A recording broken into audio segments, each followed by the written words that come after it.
teman-teman, perkenalkan nama lengkap saya Hendrika Ninisara, NPM 20103096, Program Studi Pendidikan Guru Sekolah Dasar, kelas 2020C. Pada video pembelajaran kali ini, saya akan membahas materi tentang menyusun kerangka LKS atau lembar kerja siswa. Baik, untuk tidak memperpanjang waktu, langsung saja. Di sini saya membahas dua materi. Yang pertama yaitu Bahasa Indonesia dan yang kedua yaitu Ilmu Pengetahuan Alam. Baik, di sini saya akan membahas materi dari kelas 6 semester 1, tema 5 wirausaha, subtema 2 usaha di sekitarku, pembelajaran 3. Oke teman-teman, yang pertama saya akan membahas materi dari Bahasa Indonesia. Tentu, dalam membuat materi itu seorang guru membutuhkan kompetensi dasar dan indikator. Nah, di sini saya membuat kompetensi dasarnya tentang yang pertama, mencermati petunjuk dan misi teks formulir. Di dalamnya mencakup pendaftaran, kartu anggota, pengiriman uang melalui bank atau kantor pos, dan riwayat hidup. Indikatornya, mengidentifikasi komponen, tujuan, dan manfaat teks formulir dalam kehidupan sehari-hari. Yang kedua, kompetensi dasarnya, mengisi teks formulir. Di dalamnya mencakup pendaftaran, kartu anggota, pengiriman uang bank melalui kantor pos, daftar riwayat hidup, dan lain-lain sesuai petunjuk pengisiannya. Indikatornya, menyajikan hasil pengamatan tentang komponen, tujuan, dan manfaat teks formulir dalam kehidupan sehari-hari. Baik, yang kedua saya akan membahas materi dari Ilmu Pengetahuan Alam. Seperti yang sudah saya jelaskan tadi, bahwa dalam membuat materi, seorang guru tentu membutuhkan kompetensi dasar dan indikator sebagai pengacu. Di sini, kompetensi dasarnya, yang pertama, mengidentifikasi sifat-sifat magnet dalam kehidupan sehari-hari. Indikatornya, menjelaskan sifat-sifat magnet. Kompetensi dasar yang kedua, membuat laporan hasil percobaan tentang sifat-sifat magnet dan penerapannya dalam kehidupan sehari-hari. Indikatornya, menyajikan lapor hasil percobaan secara terperinci. Baik, tentunya dalam pembuatan materi itu, guru selalu memerlukan tujuan pembelajaran. Di sini yang pertama, saya menjelaskan tujuan pembelajaran dari Ilmu Pengetahuan Alam. Yang pertama, dengan melakukan percobaan pada pertemuan sebelumnya, siswa mampu menjelaskan sifat-sifat magnet secara benar. Yang kedua, dengan melakukan percobaan pada pertemuan sebelumnya, siswa mampu menyajikan laporan hasil percobaan secara terperinci. Yang kedua, tujuan pembelajaran dari materi Bahasa Indonesia. Yang pertama, dengan membaca petunjuk contoh teks, siswa mampu mengidentifikasi komponen, tujuan, dan manfaat teks formulir dalam kehidupan sehari-hari secara benar. Yang kedua, dengan membaca petunjuk dan contoh teks, siswa mampu menyajikan hasil pengamatan tentang komponen, tujuan, dan manfaat teks formulir dalam kehidupan sehari-hari secara benar. Baik, yang berikut saya akan menjelaskan tentang materi. Yang pertama, saya menjelaskan materi dari Bahasa Indonesia. Di sini, saya mengangkat sebuah materi tentang riwayat hidup seseorang.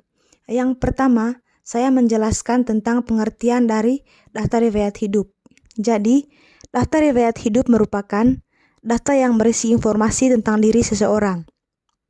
Siswa dapat membuat daftar riwayat hidup untuk keperluan menerangkan data diri kepada orang lain. Siswa juga harus mampu membuat daftar riwayat hidup untuk keperluan mendaftarkan diri. Misalnya, mendaftarkan diri ikut lomba kesenian, menjadi anggota subtim, sebuah tim, pengurus suatu kegiatan, atau untuk melamar pekerjaan. Jadi di sini, setiap orang memiliki riwayat hidup masing-masing. Tentunya, riwayat hidupmu pasti berbeda dengan riwayat hidup adikmu, kakakmu, bahkan orang tuamu. Kamu dapat menulis daftar riwayat hidup dalam bentuk singkat maupun dalam bentuk narasi atau cerita. Baik, yang kedua saya akan menjelaskan materi dari Ilmu Pengetahuan Alam, yaitu tentang benda magnetik dan non-magnetik. Jadi yang pertama, magnet adalah salah satu benda yang banyak digunakan dalam kehidupan manusia saat ini, karena sifatnya yang mampu menarik logam sehingga dapat dimanfaatkan dalam kehidupan sehari-hari. Magnet dapat digunakan dalam membuat motor listrik, pembangkit listrik, dan sebagainya. Jadi, Tidak semua benda dapat ditarik oleh magnet. Benda yang dapat ditarik oleh magnet disebut benda magnetik, dan yang tidak dapat ditarik disebut dengan non-magnetik. Kebanyakan benda magnetik adalah logam, namun tidak semua logam dapat ditarik oleh magnet. Saat logam ditarik oleh magnet, maka logam tersebut akan dipertahankan oleh magnet agar terus menempel padanya. Seperti yang telah disebutkan sebelumnya bahwa benda atau bahan-bahan yang dapat ditarik atau ditolak oleh magnet disebut sebagai benda magnetik dan benda magnetik.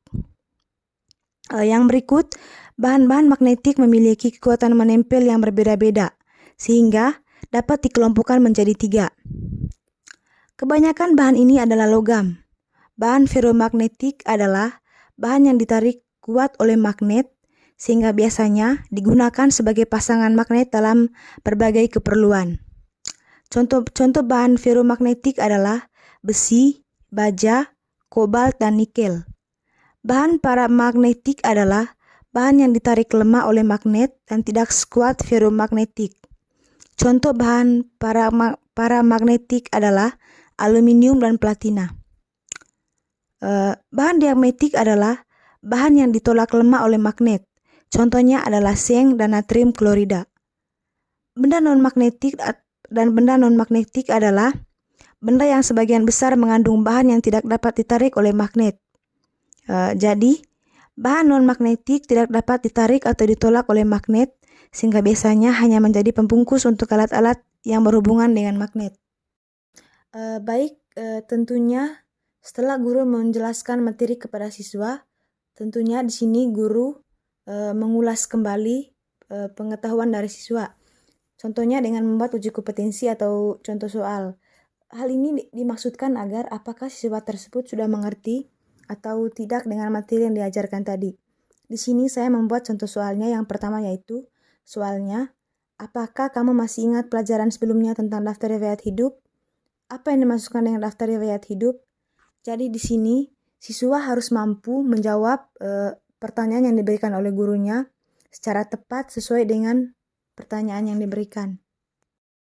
Oke, baik, itu saja sedikit pemaparan materi dari saya tentang menyusun LKS. Di sini saya membutuhkan saran dan kritik dari teman-teman yang bersifat membangun. Terima kasih.